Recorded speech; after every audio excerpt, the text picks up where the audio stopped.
Greetings, YouTube. Do you know what I've never done? Attacked anyone in the street. I've never stalked anyone. I've never harassed anyone in the street. But you know something? No one else knows that. If they see me standing on a street corner or walking down the street, they have no idea that I have never posed a threat to anyone in the past, and I am going to make a very concerted effort to never pose a threat to anyone in the future. That I firmly believe that self-defense is perfectly acceptable up to and including the taking of someone else's life, as is defending an innocent person from attack. But I don't believe that it's morally or ethically right to be the aggressor.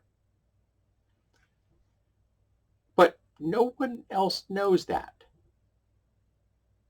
What they know is I'm a pretty big white dude. I'm 5'8", 180. I always carry a blade. I have a pouch on my side. What if they don't think it's a pouch? What if they think that's a holster?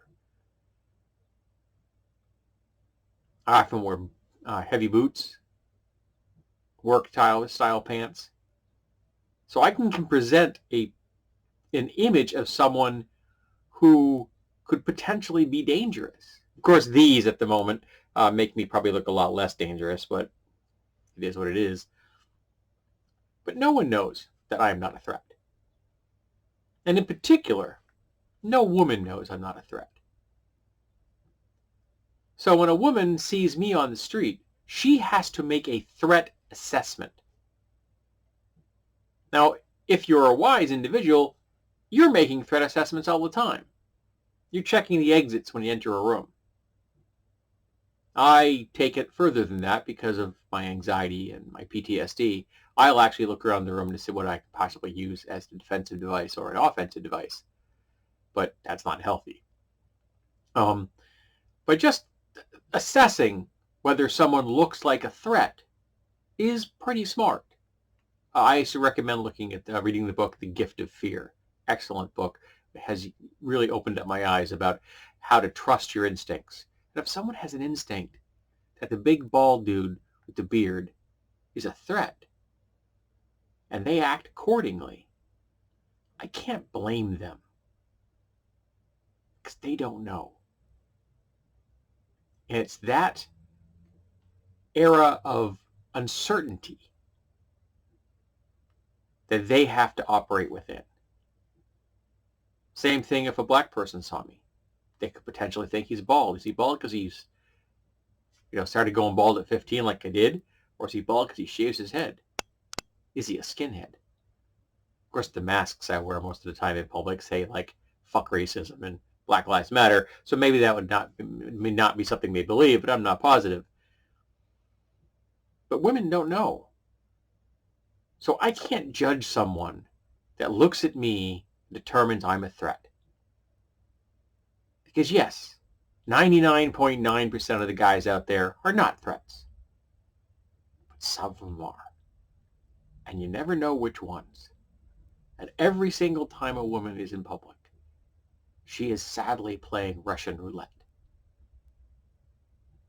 If she wants to go out in the streets, have a life, shop, socialize, work, jog, walk her dog, she has to pull that trigger every single time. And she doesn't know if I am dangerous. So I'm not going to judge somebody if they think I am. I have no way of convincing them, and it's not my position to do so. If I were to offer someone assistance, and I have offered people assistance many times in my life, physical objects, or they look like they're lost, or something like that, and if they refuse, I just keep right on fucking going. There was a woman at work at my old job, actually the same company I work at now, back in the 80s. She had no legs. She had two artificial legs, and one day while walking by me, she fell down on the ground next to me. So I turned my machine off, and I looked down and I said, "You want a hand?" She said, "Yep." So I helped her up. She went on her way. My boss was all pissed off because I had not immediately leapt to her assistance. And I said, "She's an adult. She had the right to say no." He said, "Well, what would you have done if she said no?" I said, "I would have left her there. At a break time, I would have walked over her. Because it's not my place to make decisions for her. It's not my place to make decisions for any woman in public about whether I'm a risk or not. And that goes for every single man out there. So don't judge women if they consider you a risk. Doesn't matter what your sterling character may be like. They don't know. You are a gamble. It is sad that is true. And if you call out men for the bullshit they commit in the streets and at work and at home and at school and socializing, maybe that threat, maybe that risk will go down over time. But if you ignore it, and if you pull out the not all men card, which is such complete and utter bullshit, I'm going to judge you. And I'm going to think that you're maybe a threat. And at best, you're just clueless.